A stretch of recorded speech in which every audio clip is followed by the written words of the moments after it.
Say there, Timmy. Have you heard of calculus? Since approximately -7 BC, calculus has been one of the most prominent forms of entertainment and psychological violence, making its home in theaters, home computers, and picture books all around the world. But, you ask, what is calculus? Where does it come from? And how can it be effectively utilized to stifle political resistance in war-torn nations? Well, Timmy, those are excellent questions. And I'm sure that after around 12 years in the calculus mills, you may get the answers you're looking for. Calculus is a simple, carbon-based life form consisting primarily of blood, variables, and whole-grain oats. Here we see one such calculus in its natural habitat. Fascinating, isn't it? But calculus comes in all shapes and sizes. In fact, Timmy, most things you see around you are calculus. Your local laundromat, your parents' car, yes, Timmy, even your appendicitis is caused by a form of calculus called removable discontinuity. Some calculus is formed in a lab through a process known as synthetic division. This is when unpaid interns take worthless items like food and clothing and convert them directly into differential equations by separating them into variables and pumping the excess chemical byproducts into local lakes, rivers, and reservoirs. But that still doesn't answer the question of what is calculus. Well, the short answer is that nobody knows. The long answer contains forbidden knowledge, of which sharing is punishable by 20 years of unpaid labor in the calculus mills. From a young age, children are weaned onto calculus so that they may become sufficiently addicted by the time they reach maturity. Only through this can we achieve the Euclidean dystopia that we all know and love.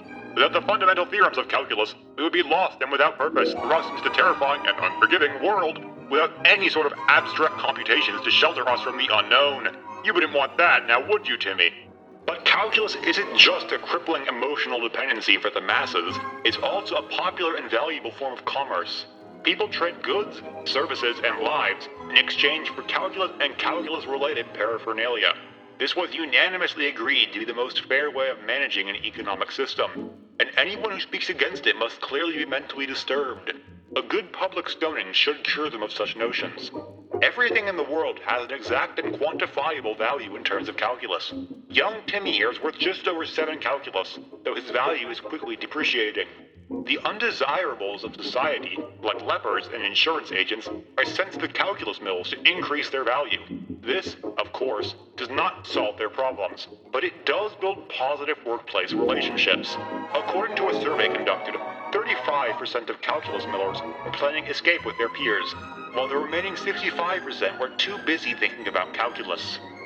While much of the civilized world has integrated calculus as its system of government, there are some remote settlements like Chicago and the Vatican that have yet refused to adopt calculus.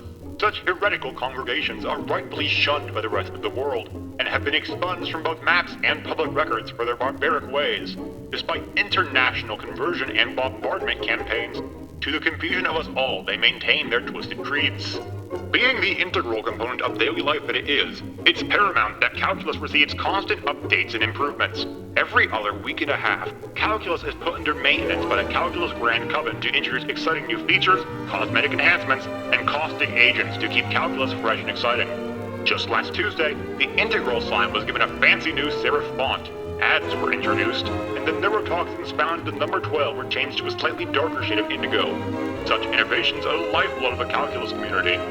While many critics cite human rights violations, they have been clinically proven to not know what they are talking about. Just listen to these raving reviews from some of our local calculators.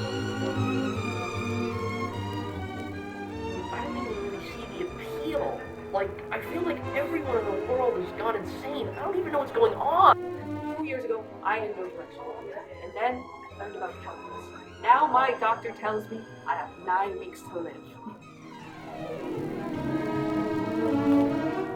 Calculus is the greatest thing that's ever happened to me. And there you have it, Billy.